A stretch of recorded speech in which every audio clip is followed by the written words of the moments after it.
Thank you for joining us for our exclusive online intermission interviews. My name is Darrin Davis, and on behalf of Ars Lyrica Houston and the Bach Society of Houston, I would like to welcome you. Tonight, our special guest, we have two of them. Our first one is Robin Angley. She's an artful woman being honored tonight with Ars Lyrica. You've heard a little bit about her. She's a good friend of mine. And let's talk to Robin for a second. Thank you, Robin, for joining us. Thank you, Darrin. Robin, you have a passion for individual artists. Can you tell us what drives you and drives that passion? Yes, Darrin. Being a singer, I'm pretty critical of singers. And if you have a singer, well, most of them struggle, let's put it that way. But in a particular instance, I have been working with a singer who lost her parents. And she also had an extraordinary voice. Everything just seemed to fall in line, but I am very critical about who I support, and I expect them to win contests and somehow move on their way so that I'm not supporting this singer for the next 10 years. Well, that singer we know is Michelle Bradley, and wow, has her career done some amazing things. You can see it in Opera News right now in the March edition. So, Robin, you introduced me to Ars Lyrica. I knew very little about it a few years ago, and you brought me to my first concert. You have a passion for advancing audiences, but you also have a passion for early music. So tell us what is most inspiring to you about Baroque music? I grew up with Baroque music. My late stepfather, I had several stepfathers, but anyway, my second stepfather used to play Handel when I would walk through the living room. And so at an early age, I'd say probably when I was about 10 years old, I was constantly exposed to Handel. And it's just been part of my life. And I get very excited every time I hear it. In fact, I want to tap my foot. Wonderful. Well, I know you're a big supporter of Ars Lyrica doing their first fully staged opera next season, which is Handel's Agrippina. So I'm sure you got that from your stepfather, your love of that. Yes, I did. Wonderful. So you have been a generous donor and supporter of the arts, and our lives have changed, are very much changed because of what you have done. So what impact do you want to have on the arts in Houston and around the country?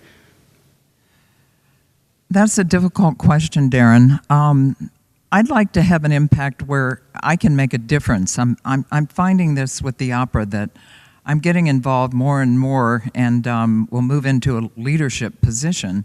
And it's not like I want to change everything, but I just want to make things better. Well, you've changed our lives. You've changed the lives of Ars Lyrica and so many other organizations, and we thank you.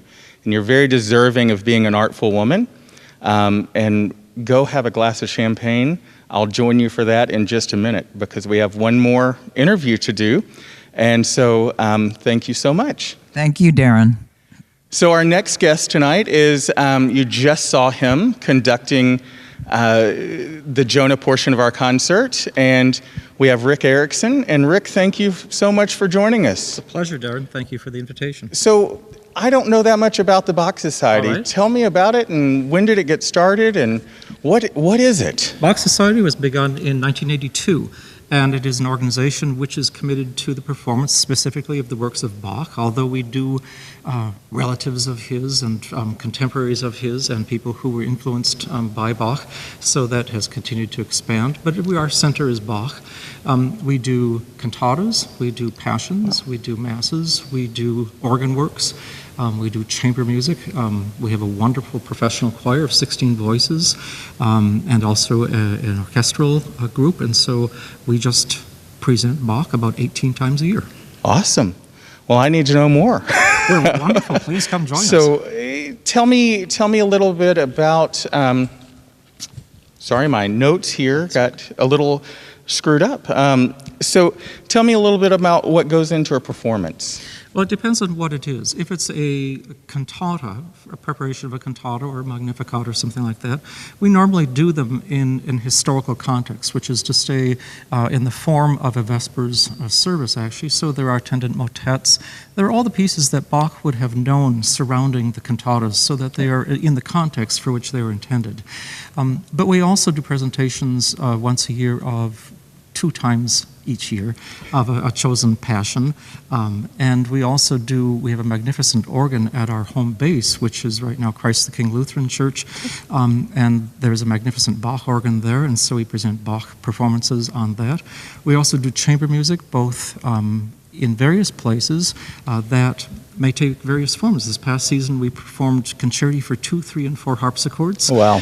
Which was a really great thing to undertake. But Sounds we it. do a lot of different things. We did the complete motets this past season. Fun. So we continue to explore what the possibilities are with the music of Bach and what the options are. So can you tell us what goes into preparing the score? Well, sure thing. Yes, one I think studies a score as if getting to know a friend, and you want to know what the formal makeup is. You want to know what the affect is.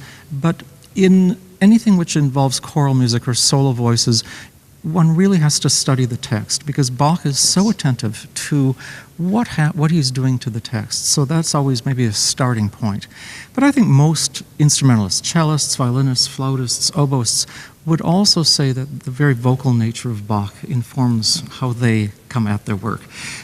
So a score is a matter of understanding its form, but also its intent. Oh, well, thank you so much for your time. I know you need a rest.